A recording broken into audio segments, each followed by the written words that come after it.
ورحمة الله وبركاته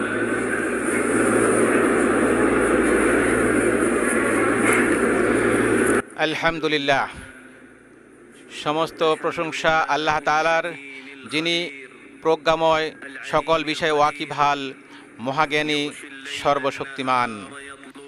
তিনি দিনকে রাত দ্বারা আচ্ছাদিত করেন, তারা একে অন্যকে দ্রুতগতিতে অনুসরণ করে। আর সৃষ্টি করেছেন সূর্য, চাঁদ ও নক্ষত্ররাজি, এরা সবই তারই অজ্ঞাবহ। জেনে রেখো, সৃষ্টির একমাত্র কর্তা তিনি, তার হুকুমের একমাত্র মালিকও তিনি। যালিকুমুল্লাহু রাব্বুকুম লা ইলাহা ইল্লা হুয়া খালিকু কুল্লি শাই। তিনি আল্লাহ, তোমাদের রব, তিনি ছাড়া কোনো সত্য ইলাহ নেই, তিনি সব কিছুর স্রষ্টা, অতএব তোমরা তারই ইবাদত করো। তিনি হলেন সমস্ত বিষয়ের তত্ত্বাবধায়ক। সৃষ্টির জন্য রহমত স্বরূপ এবং তাদের অবস্থার সংশোধনের লক্ষ্যে তিনি আল কোরআন নাজিল করেছেন। কিতাবুন উহকিমাত আয়াতুহু সুম্মা ফুসসিলাত মিন লাদুন হাকিমিন খাবীর। এটি এমন কিতাব যার আয়াতসমূহ সুদৃঢ়, অতঃপর সবিস্তারে ব্যাখ্যাকৃত মহাজ্ঞানী রব্বুল আলামিনের পক্ষ থেকে। নিশ্চয়ই এই কোরআন সর্বাধিক সঠিক পথের দিশা দেয় এবং সৎকর্মশীল মোমেনদেরকে এই সুসংবাদ দেয় যে তাদের জন্য রয়েছে মহা পুরস্কার। আমি সাক্ষ্য দিচ্ছি যে আল্লাহ তাআলা ছাড়া কোনো সত্য ইলাহ নেই, তিনি ব্যতীত সত্যিকার অর্থে কারো ইবাদত করা যায় না। আমি আরও সাক্ষ্য দিচ্ছি যে মুহাম্মদ সাল্লাল্লাহু আলাইহি ওয়াসাল্লাম আল্লাহর বান্দা ও রাসূল। মানুষের প্রতি আল্লাহর অনুগ্রহ সমূহের মধ্যে অন্যতম হলো তিনি তাদের কাছে মুহাম্মদ সাল্লাল্লাহু আলাইহি ওয়াসাল্লামকে প্রেরণ করেছেন মানব জাতিকে কল্যাণের পথে, এবং যার মাধ্যমে তাদের প্রতি আল্লাহর রহমত নাজিল হবে সে বিষয়ের প্রতি আহ্বান করার জন্য। আল্লাহ তাআলা বলেন, ওয়া রাহমাতি ওয়াসিআত কুল্লা শাই। আমার দয়া অনুগ্রহ প্রতিটি বস্তুকেই পরিব্যাপ্ত করে রয়েছে। সুতরাং যারা তাকওয়া অবলম্বন করে, যাকাত দেয় ও আমার আয়াতসমূহের প্রতি ঈমান আনে, তাদের জন্য অচিরেই আমি আমার এই অনুগ্রহ অবধারিত করব। যারা অনুসরণ করে রাসূলের, যিনি উম্মি নবী, যার উল্লেখ তারা তাদের কাছে তাওরাত ও ইনজিলে লিপিবদ্ধ পায়, যিনি তাদেরকে সৎ কাজের আদেশ দেন, অসৎ কাজ থেকে নিষেধ করেন, তাদের জন্য পবিত্র বস্তু হালাল করেন এবং অপবিত্র বস্তু হারাম করেন, আর তাদেরকে তাদের গুরুভাব ও শৃঙ্খল হতে মুক্ত করেন যা তাদের উপর ছিল। কাজেই যারা তাঁর প্রতি ঈমান আনে, তাকে সম্মান করে, তাকে সাহায্য করে এবং যে নূর তার কাছে নাজিল হয়েছে সেটার অনুসরণ করে, তারাই সফল কাম। বলুন হে মানুষ, নিশ্চয়ই আমি তোমাদের সবার প্রতি প্রেরিত আল্লাহ রাসূল, যিনি আসমান সমূহ ও জমিনের সার্বভৌমত্বের অধিকারী। তিনি ছাড়া কোনো সত্য ইলাহ নেই, তিনি জীবিত করেন ও মৃত্যু দান করেন। কাজেই তোমরা ঈমান আনো আল্লাহর প্রতি ও তার রাসূল উম্মি নবীর প্রতি, যিনি আল্লাহ ও তার বাণীসমূহে ঈমান রাখেন, আর তোমরা তার অনুসরণ করো যাতে তোমরা হিদায়াত প্রাপ্ত হও। আল্লাহ আযজা ওয়া জাল্লা তাঁর উপর, তাঁর পরিবার পরিজন, সাহাবায়ে কেরাম ও তার অনুসারীদের উপর সালাত ও সালাম নাজিল করুন। আম্মা বাদ, ইয়া আইয়ুহান নাস ইত্তাকু রাব্বাকুম। হে মানুষ, তোমরা তোমাদের রবের তাকওয়া অবলম্বন করো এবং ভয় করো সেই দিনকে যখন কোনো পিতা তার সন্তানের পক্ষ থেকে কিছু আদায় করবে না, অনুরূপ কোনো সন্তান সেও তার পিতার পক্ষ থেকে আদায়কারী হবে না। নিশ্চয়ই আল্লাহর প্রতিশ্রুতি সত্য। কাজেই দুনিয়ার জীবন যেন তোমাদেরকে কিছুতেই প্রতারিত না করে এবং মহাপ্রবঞ্চক শয়তান যেন তোমাদেরকে কিছুতেই আল্লাহ সম্পর্কে প্রবঞ্চিত না করে। কারণ যে ব্যক্তি তাকওয়ার অধিকারী হয় সে দুনিয়া ও আখিরাতের উত্তম পরিণাম এবং নিশ্চিত বিজয় লাভ করে। আল্লাহ সুবহানাহু ওয়া তাআলা বলেন, আর যারা তাকওয়া অবলম্বন করেছে আল্লাহ তাদেরকে উদ্ধার করবেন তাদের সাফল্য সহ, তাদেরকে অমঙ্গল স্পর্শ করবে না এবং তারা চিন্তিত হবে না। আল্লাহ বলেন, ওমাইয়াত্তাকিল্লাহ ইয়াজআল লাহু মাখরাজা। আর যে কেউ আল্লাহর তাকওয়া অবলম্বন করে আল্লাহ তার জন্য উত্তরণের পথ বের করে দেন এবং তিনি তাকে তার ধারণাতীত উৎস হতে রিজিক দান করেন। আর যে ব্যক্তি আল্লাহর উপর তাওয়াক্কুল করে তার জন্য আল্লাহই যথেষ্ট। ওমাইয়াত্তাকিল্লাহ ইয়াজআল লাহু মিন আমরিহি ইউসরা। আর যে আল্লাহকে ভয় করে আল্লাহ তার জন্য তার কাজকে সহজ করে দেন। আর যে আল্লাহকে ভয় করে তিনি তার পাপসমূহ মোচন করবেন এবং তাকে দেবেন মহাপুরস্কার। আল্লাহ ভীতির অপরিহার্য বিষয়গুলোর মধ্যে রয়েছে বান্দা একমাত্র আল্লাহর ইবাদত করবে, অন্য কারো ইবাদত করবে না। আল্লাহ তাআলা বলেছেন, ইনিল হুকমু ইল্লা লিল্লাহ। বিধান দেওয়ার অধিকার শুধু আল্লাহ তাআলারই। তিনি নির্দেশ দিয়েছেন শুধু তাকে ছাড়া অন্য কারো ইবাদত করা যাবে না। এটাই শাশ্বত দিন, কিন্তু অধিকাংশ মানুষ তা জানে না। ইয়া আইয়ুহান নাসু উবুদু রাব্বাকুমুল্লাযী খালাকাকুম ইলা আখিরিল আয়া। এ মানুষ, তোমরা তোমাদের সেই রবের ইবাদত করো যিনি তোমাদেরকে এবং তোমাদের পূর্ববর্তীদেরকে সৃষ্টি করেছেন, যাতে তোমরা তাকওয়ার অধিকারী হতে পারো। আর এটাই হলো তাওহীদের সাক্ষ্য, লা ইলাহা ইল্লাল্লাহ, তথা আল্লাহ ছাড়া প্রকৃত কোনো ইলাহ নেই, এই কথার মর্মার্থ, যা দিন ইসলামের নিদর্শন ও সাফল্যের চাবিকাঠি। আল্লাহ তাআলা বলেন, ওয়া ইলাহুকুম ইলাহুন ওয়াহিদ লা ইলাহা ইল্লা হুয়ার রহমানুর রহিম। আর তোমাদের ইলাহ এক আল্লাহ, তিনি ছাড়া অন্য কোনো সত্য ইলাহ নেই। ওয়াল্লাযী ইউসাউবিরুকুম ফিল আরহামি কাইফা ইয়াশা। তিনি মাতৃগর্ভে যেভাবে ইচ্ছা তোমাদের আকৃতি গঠন করেছেন, তিনি ছাড়া অন্য কোনো সত্য ইলাহ নেই। তাওহীদের সাক্ষ্যের সাথে রিসালাতের সাক্ষ্য অন্তর্ভুক্ত হয়, কারণ মুহাম্মদ সাল্লাল্লাহু আলাইহি ওয়াসাল্লাম নিশ্চিতভাবেই আল্লাহ রাসূল। আল্লাহ তাআলা বলেছেন, মা কানা মুহাম্মাদুন আবা আহাদিম মির রিজালিকুম ওয়ালাকির রাসূলুল্লাহি ওয়া খাতামান নাবিয়্যিন। মুহাম্মদ তোমাদের মধ্যে কোনো পুরুষের পিতা নন, বরং তিনি আল্লাহর রাসূল এবং শেষ নবী। আল্লাহ সবকিছু সম্পর্কে জানেন। আর এ দুটো শাহাদাত বা সাক্ষ্য ইসলামের রুকনসমূহের মধ্যে সর্বপ্রথম রুকন বা স্তম্ভ। ইসলামের রুকনসমূহের মধ্যে আরও রয়েছে 5 ওয়াক্ত সালাত কায়েম করা, যেমন আল্লাহ তাআলা বলেছেন, ওয়াকিমিস সালাহ ইন্নাস সালাতা তানহা আনিল ফাহশাই ওয়াল মুনকার। এবং সালাত কায়েম করুন, নিশ্চয়ই সালাত বিরত রাখে অশ্লীল ও মন্দ কাজ থেকে, আর আল্লাহর স্মরণই সর্বশ্রেষ্ঠ। তোমরা যা করো আল্লাহ তা জানেন। ইসলামের আরেকটি রকম হলো যাকাত আদায় করা, যেমনটি আল্লাহ বলেছেন, খুয মিন আমওয়ালিহিম সাদাকা। আপনি তাদের সম্পদ থেকে সাদাকা গ্রহণ করুন, এর দ্বারা আপনি তাদেরকে পবিত্র ও পরিশুদ্ধিত করবেন এবং তাদের জন্য দোয়া করুন। আল্লাহ তাআলা রমাদানের রোজাকে ফরজ করেছেন, এটি ইসলামের একটি রকম। আল্লাহ তাআলা বলেছেন, শাহরু রমাদানাল্লাযী উনজিলা ফীহিল কুরআন হুদাল লিন্নাস। রমাদানই হলো সেই মাস যাতে কোরআন নাজিল করা হয়েছে, যা মানুষের জন্য হেদায়েত এবং সুপথের উজ্জ্বল নিদর্শন এবং হক ও বাতিলের মধ্যে পার্থক্য নির্ণয়কারী। কাজেই তোমাদের মধ্যে যে ব্যক্তি এই মাস পাবে, সে যেন এ সময় সিয়াম পালন করে। আর যার সক্ষমতা রয়েছে তার জন্য হজ পালন করা, হজ আদায় করা ইসলামের আরেকটি রুকন। আল্লাহ তাআলা বলেছেন, ওয়াযিন ফিন-নাসি বিল হাজ্জি ইয়াতুকা রিজালান ওয়া আলা কুল্লি দামিরিন ইয়াতিনা মিন কুল্লি ফাজ্জিন আমিক।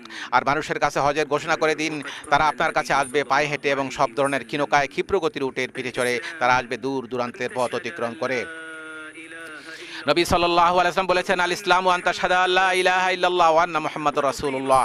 ইসলাম হচ্ছে তুমি সাক্ষ্য দিবে যে আল্লাহ ছাড়া প্রকৃতপক্ষে কোনো ইলাহ নেই এবং মুহাম্মদ সাল্লাল্লাহু আলাইহি ওয়াসাল্লাম আল্লাহর রাসূল। তুমি সালাত কায়েম করবে, যাকাত দিবে, যাকাত আদায় করবে, রমাদানের সওম পালন করবে এবং পথ অতিক্রম করার সামর্থ্য থাকলে বাইতুল্লাহর হজ করবে। আর ঈমান এই যে তুমি আল্লাহ, তার ফেরেশতাকুল, তার কিতাবসমূহ, তার প্রেরিত নবীগণ এবং শেষ দিনের উপর ঈমান আনবে এবং তাকদীর ও এর ভালো মন্দের প্রতি ঈমান রাখবে।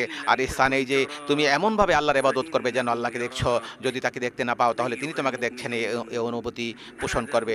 হে মুমিনগণ, এ হলো আল্লাহর দ্বীন ও শরিয়া, যা তিনি সৃষ্টিকুলের জন্য নির্বাচন করেছেন, যার মাধ্যমে তিনি তাদেরকে রহমতের চাদরে ঢেকে দিয়েছেন। ফলে এটি তাদের জন্য নানাবিধ কল্যাণ, উপকার ও শান্তি নিয়ে এসেছে এবং বিভিন্ন অকল্যাণ ও অনিষ্টকর বিষয় দূর করেছে। আরাফা দিবসে এই জন্যই রাসূল সাল্লাল্লাহু আলাইহি ওয়াসাল্লামের উপর আল্লাহর এই বাণী নাজিল হয়েছে, আল ইয়াউমা আকমালতু লাকুম দীনাকুম ওয়া আতমামতু আলাইকুম নি'মাতি ওয়া রাদিতু লাকুমুল ইসলাম দীনা। আর আমি আজকে তোমাদের জন্য তোমাদের দিনকে পরিপূর্ণ করে দিলাম, তোমাদের উপর আমার নেয়ামত সম্পাদন করলাম এবং ধর্ম হিসাবে তোমার জন্য ইসলামকেই মনোনীত করলাম। আর নবী সাল্লাল্লাহু আলাইহি ওয়াসাল্লাম সম্পর্কে আল্লাহ বলেন, ওমা আরসালনাকা ইল্লা রাহমাতাল লিল আলামিন। আমি আপনাকে জগৎসমূহের জন্য রহমত স্বরূপ প্রেরণ করেছি।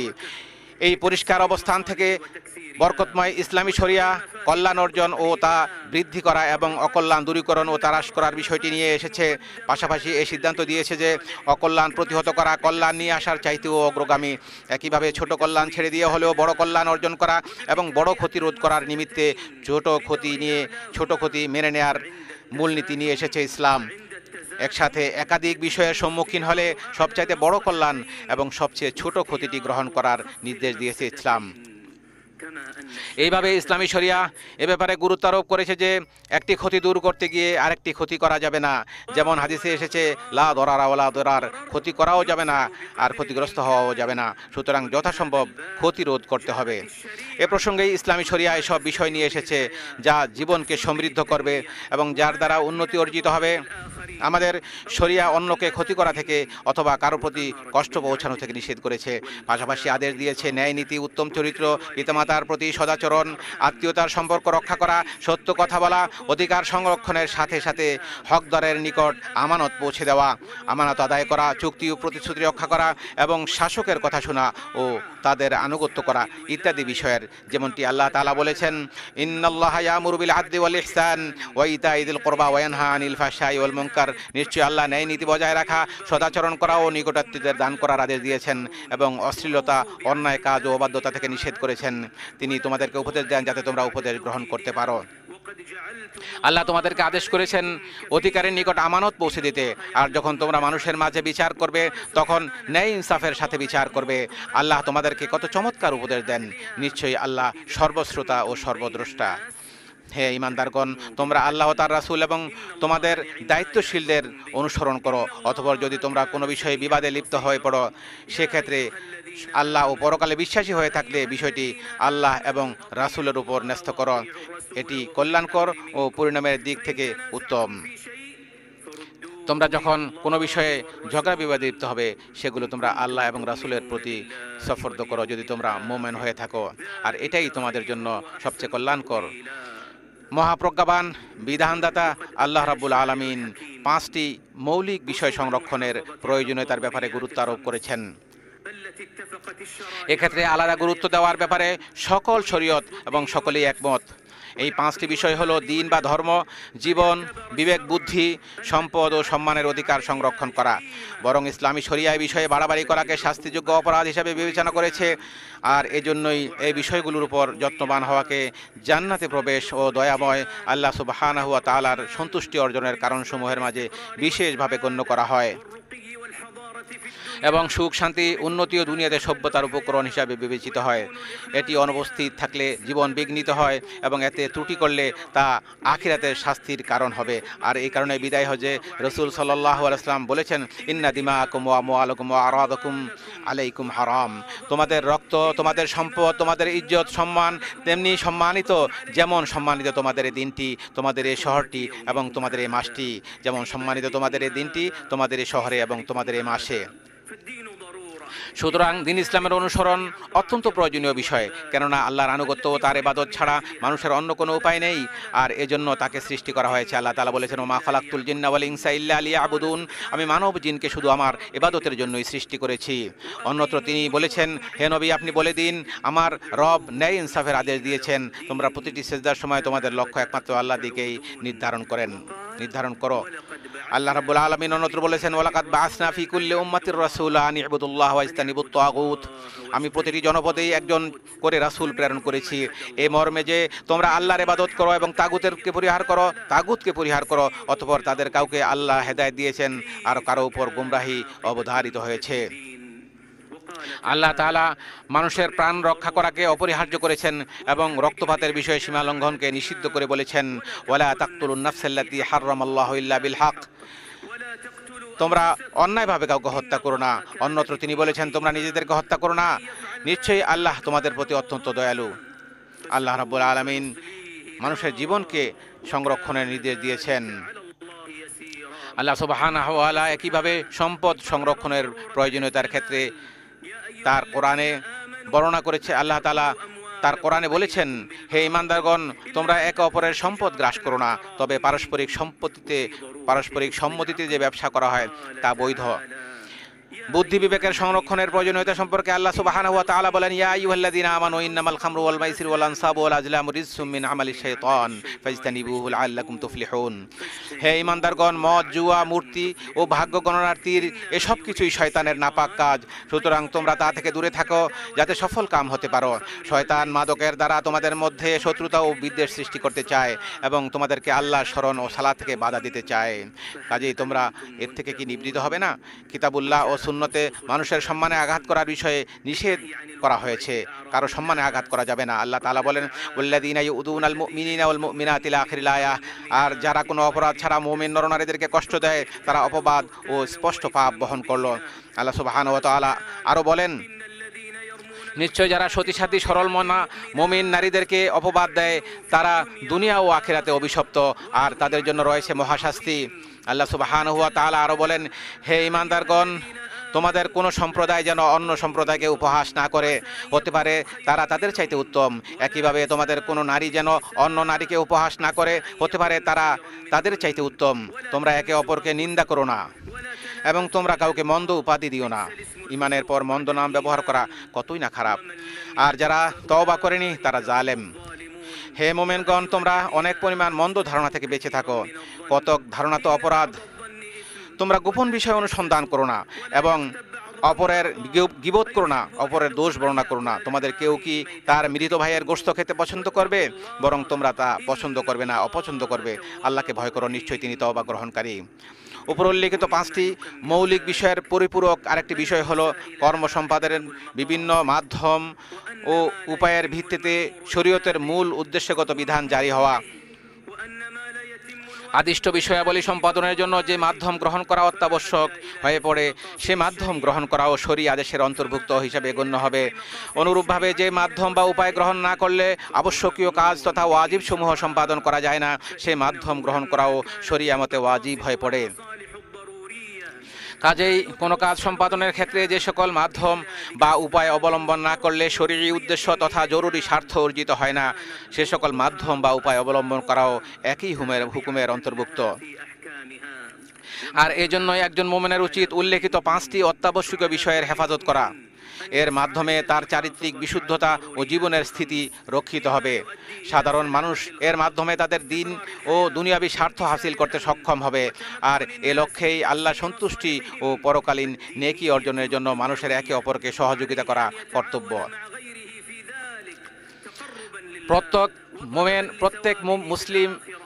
প্রত্যেক মুসলিমের দায়িত্ব হলো 5টি মৌলিক বিষয়ের সংরক্ষণের লক্ষ্যে শরীয়তের লক্ষ্য উদ্দেশ্য অর্জনের পথে নেতিবাচক প্রভাব সৃষ্টিকারীদের ব্যাপারে সতর্ক থাকা। আমাদের সবাইকে নিজ নিজ সক্ষমতা, পেশা, অর্পিত দায়িত্বের আলোকে এজন্য কাজ করে যেতে হবে। আমাদের বংশধরকে, বিশেষ করে উঠতি প্রজন্মকে এমন শিক্ষা দিতে হবে যাতে তারা জীবনের মৌলিক এই বিষয়গুলোর প্রতি যত্নবান হতে পারে। যেহেতু সকল স্থানে ও সকল সময়ে 5টি অত্যাবশ্যকীয় বিষয়ের সংরক্ষণ করা ওয়াজিব, সেজন্য মনে রাখতে হবে সম্মানিত স্থানে এর গুরুত্ব আরও বেড়ে যায়। এই মক্কা আল মুকাররমায় এই সমস্ত জিনিসগুলোকে সংরক্ষণ করা আরও বেশি গুরুত্বপূর্ণ। আল্লাহ সুবহানাহু ওয়া তাআলা এগুলোকে সংরক্ষণ করার জন্য নির্দেশ করেছেন। বিশেষ করে মক্কা আল মুকাররমায়ের গুরুত্ব আরও বেশি। আল্লাহ তাআলা বলেছেন, ওমা ইউরিদ ফিহি বিইলহাদিন বিযুলমিন নুযিকহু মিন আযাবিন আলীম। আর যে ব্যক্তি এখানে অন্যায়ভাবে দিন বিরোধী পাপ কাজের ইচ্ছা করে, আমি তাকে আস্বাদন করব যন্ত্রণাদায়ক শাস্তি। হজ্জে দিনের নিদর্শন ও আল্লাহর প্রতি একনিষ্ঠতার প্রকাশ ঘটবে, এটি স্বাভাবিক। হজ রাজনৈতিক, দলীয় স্লোগান, প্রতীক ও চিহ্ন ব্যবহারের জায়গা নয়। এখানে নির্ধারিত কর্তৃপক্ষের নিয়ম শৃঙ্খলা নির্দেশনা মেনে চলা আবশ্যক, যাতে করে নিরাপদে ও প্রশান্তির সাথে পবিত্র হজ্জের কার্যাবলী সম্পাদন করা যায়, যাতে করে হাজী সাহেবগণ অত্যন্ত নিরাপত্তার সাথে সুন্দরভাবে তাদের কাজগুলো করতে পারেন। আল্লাহর ঘরের সম্মানিত হাজী সাহেবগণ, নিশ্চয়ই আপনারা আরাফায় এমন এক সম্মানজনক অবস্থানে রয়েছেন যার জন্য ফেরেশতারা আপনাদেরকে নিয়ে আল্লাহর কাছে গর্ব করেন। একটি মহিমান্বিত স্থান ও বরকতময় সময়ে আপনারা একত্রিত হয়েছেন। এখানে ভালো কাজের প্রতিদান বহুগুণ বাড়িয়ে দেওয়া হয়, পাপ কাজগুলো ক্ষমা করে দেওয়া হয়, বান্দার মর্যাদা বৃদ্ধি করা হয়। কাজেই রাসূল সাল্লাল্লাহু আলাইহি ওয়াসাল্লামের সুন্নাহ অনুসরণ করে আল্লাহর কাছে নিজেদেরকে সুফর্দ করুন। সে নবীর অনুসরণ করুন যিনি এই সম্মানজনক স্থানে সাহাবীদেরকে উদ্দেশ্য করে ভাষণ দিয়েছিলেন। বেলাল রাদিয়াল্লাহু তাআলা আনহুকে আদেশ দিলে তিনি আজান ও ইকামত দেন। অতঃপর রাসূল সাল্লাল্লাহু আলাইহি ওয়াসাল্লাম 2 রাকাত যোহরের সালাত আদায় করেন। এরপরে একামত দেওয়া হলে রাসূল সাল্লাল্লাহু আলাইহি ওয়াসাল্লাম আসরের 2 রাকাত সালাত আদায় করেন। মূলত তা 2 সালাতকে একত্রিত করা এবং অগ্রবর্তী করে আদায় করার একটি বিধান। অতঃপর তিনি উষ্ট্রির পিঠে বসেন। সে অবস্থায় আল্লাহকে স্মরণ করতে থাকেন যতক্ষণ না সূর্যের লাল আভা বিলীন হয়ে যায়। অতঃপর তিনি মুজদালিফায় গমন করেন। পথিমধ্যে সাহাবীদেরকে বিনয়, নম্রতা ও সহনশীলতার উপদেশ দেন। মুজদালিফায় পৌঁছে 3 রাকাত মাগরিব ও 2 রাকাত এশার নামাজ তিনি আদায় করেন। ফজরের সালাত আদায় না করা পর্যন্ত সেখানে রাত যাপন করেন। ভোরের আলো পরিস্ফুট না হওয়া পর্যন্ত সেখানে দোয়া করতে থাকেন। অতঃপর মিনার দিকে অগ্রসর হন। মিনায় পৌঁছে জামরায়ে আকাবাতে 7টি ছোট পাথর নিক্ষেপ করেন। অতঃপর কোরবানির পশু জবাই করেন ও মাথা মুন্ডন করেন। এরপর বাইতুল্লাহ হজের ফরজ তওয়াফ তথা তওয়াফুল ইফাদা সম্পন্ন করেন। তাওয়াফ শেষ করে রবি রসুল সাল্লাল্লাহু আলাইহি ওয়াসাল্লাম মিনায় ফিরে আসেন। তাশরিকের দিনগুলোতে সেখানে অধিক পরিমাণে তাকবীর, তাহলিল ও তাহমিদের মাধ্যমে আল্লাহর জিকির করার মধ্য দিয়ে অবস্থান করেন। প্রতিদিন দ্বিপ্রহরের পর 3টি জামরায় তিনি পাথর নিক্ষেপ করেছেন। ছোট ও মধ্যম জামরাতে পাথর মেরে আল্লাহর কাছে তিনি দোয়া করেছেন। আর অক্ষম ও অপারগদের জন্য মিনায় অবস্থান করার ক্ষেত্রে ছাড় দেওয়া হয়েছে। রসুলের সুন্নাহ হলো 13তম দিবস পর্যন্ত মিনায় অবস্থান করা, এটি উত্তম, যদিও 12তম দিবসে মিনা ত্যাগের অনুমতি রয়েছে, তবে 13তম দিন পর্যন্ত থাকা সুন্নাহ। হজের যাবতীয় কার্যাবলী সমাপ্ত হওয়ার পর মদিনায় ফিরে যাওয়ার মনস্থ করলে রাসূল সাল্লাল্লাহু আলাইহি ওয়াসাল্লাম পবিত্র কাবা করে বিদায়ী তওয়াফ সম্পন্ন করেন। আল্লাহর ঘরের মেহমান সম্মানিত হাজী সাহেবগণ, রাসূল সাল্লাল্লাহু আলাইহি ওয়াসাল্লাম সিয়াম পালন না করেই আরাফাতের ময়দানে অবস্থান করেছেন, যাতে আল্লাহকে বেশি বেশি করে স্মরণ করার ক্ষেত্রে তা সহায়ক হয়। তিনি আরাফাতের সময়টুকু আল্লাহর অধিক পরিমাণে স্মরণ, আল্লাহর জিকির ও তার কাছে বেশি বেশি চাওয়ার মাধ্যমে, দোয়ার মাধ্যমে অতিবাহিত করেছেন। সুতরাং আপনারা রাসূল সাল্লাল্লাহু আলাইহি ওয়াসাল্লামকে অনুসরণ করুন। আল্লাহ সুবহানাহু ওয়া তাআলা ইরশাদ করেছেন যেন আল্লাহর রাসূল সাল্লাল্লাহু আলাইহি ওয়াসাল্লামের অনুসরণ করা হয় এবং বেশি বেশি দোয়া করা হয়। তোমরা মিনতি ভরে ও সঙ্গোপনে তোমাদের রবকে ডাকো এবং ভয় ও প্রত্যাশা নিয়ে তাকে ডাকো, আল্লাহকে ডাকো। আপনারা নিজেদের জন্য, নিজেদের পিতামাতা এবং যাদের সাথে আপনাদের সম্পর্ক রয়েছে তাদের সবার জন্য আল্লাহর কাছে দোয়া করুন, কারণ কারো অনুপস্থিতিতে তার জন্য কেউ দোয়া করলে দায়িত্বপ্রাপ্ত ফেরেশতারা বলেন আমিন, তোমার জন্য একই পুরস্কার। আমাদের ফিলিস্তিনি ভাইদের জন্য দোয়া করুন, দুঃখ দুর্দশায় তারা নিপতিত, শত্রুদের আঘাতে তাদের রক্ত ঝরছে, তাদের ঘরবাড়ি ও ভূখণ্ড শত্রুদের ধ্বংসযজ্ঞের শিকার হচ্ছে, নিত্য প্রয়োজনীয় ঔষধপথ্য, খাবার, পানীয়, বস্ত্র থেকে তাদেরকে বঞ্চিত করা হচ্ছে। নিঃসন্দেহে যারা পরের উপকার করে এবং অন্যের প্রতি অনুগ্রহ প্রদর্শনে এগিয়ে আসে, আমাদের দোয়া পাওয়ার ব্যাপারে তারাই বেশি হকদার। যারা হারামাইন শরীফাইনের খেদমতে নিয়োজিত আছেন এবং আল্লাহর ঘরের মেহমানদের কষ্ট লাগবে, রাত দিন নির্ঘুম ও ক্লান্ত পরিশ্রম করে যাচ্ছেন, তাদের কথা বলতেই হবে। আর এই শ্রেণীর ব্যক্তিদের মধ্যে সর্বপ্রথমে আসে খাদিমুল হারামাইন শরীফাইন বাদশাহ সালমান বিন আব্দুল আজিজ এবং তার বিশ্বস্ত ক্রাউন প্রিন্সের কথা। হে আল্লাহ, হে চিরঞ্জীব, হে মহান সত্তা, হে অতি সম্মানের অধিকারী রব, আপনার কাছে প্রার্থনা করছি আপনার দয়া ও অনুগ্রহে খাদিমুল হারামাইন শরীফাইন বাদশাহ সালমান বিন আব্দুল আজিজ ও তার বিশ্বস্ত ক্রাউন প্রিন্স মোহাম্মদ বিন সালমানকে যাবতীয় খায়ের, যাবতীয় কল্যাণমূলক কাজের তৌফিক দান করুন। তাদের জন্য আপনি সাহায্যকারী হয়ে যান, তাদের প্রতিদান বৃদ্ধি করে দিন এবং তাদের প্রতি সন্তুষ্ট হয়ে যান। তাদের খেদমতগুলোকে কবুল করে নিয়ে তাদেরকে জাযায়ে খায়ের দান করুন। তারা ইসলাম এবং মুসলমানদের খেদমত করছে, আল্লাহ তাদের সওয়াবকে আপনি বাড়িয়ে দিন, তাদেরকে ক্ষমা করে দিন। হে আল্লাহ, হাজী সাহেবদের হজকে কবুল করুন, তাদের কাজগুলোকে সহজ করে দিন, সহি সালামতে প্রভূত কল্যাণ অর্জনের মধ্য দিয়ে গুণামুক্ত হয়ে কবুলকৃত তওবার সৌভাগ্য লাভ করে এবং যাবতীয় প্রয়োজন মিটিয়ে যেন তারা নিজ নিজ দেশে ফিরে যেতে পারে, সেই তৌফিক দান করুন। হে আল্লাহ, সকল মুসলিম ও মুমিন নরনারীকে ক্ষমা করুন, সকল অনিষ্ট থেকে তাদেরকে রক্ষা করুন, তাদের দিন ও নিরাপত্তাকে, তাদের রক্ত ও সম্পদকে, তাদের বিবেক বুদ্ধি ও মান সম্মানকে হেফাজত করুন, তাদের জন্য কল্যাণের ফায়সালা করুন, যাবতীয় অনুষ্ঠতা ও মন্দ বিষয় থেকে তাদেরকে দূরে রাখুন, তাদের অন্তরকে পরিশুদ্ধ করুন, তাদের ভূখণ্ডকে নিরাপদে রাখুন, অভাব থেকে তাদেরকে মুক্ত করুন, তাদের সকল বিষয়ের দায়িত্ব গ্রহণ করুন। সুবহানা রাব্বিকা। হে আল্লাহ, আপনি মুসলমানদের অন্তরসমূহকে সংশোধন করুন। আল্লাহ, মুসলমানদেরকে, মুমিনদেরকে তাদের দেশে আপনি নিরাপদে রাখুন, তাদের রিজিকে বরকত দান করুন এবং তাদের সমস্ত বিষয়গুলোর আপনি দায়িত্ব গ্রহণ করুন। সুবহান রাব্বিকা রব্বিল ইজ্জাতি আম্মা ইয়াসিফুন ওয়া সালামুন আলাল মুরসালিন ওয়ালহামদুলিল্লাহি রাব্বিল আলামিন।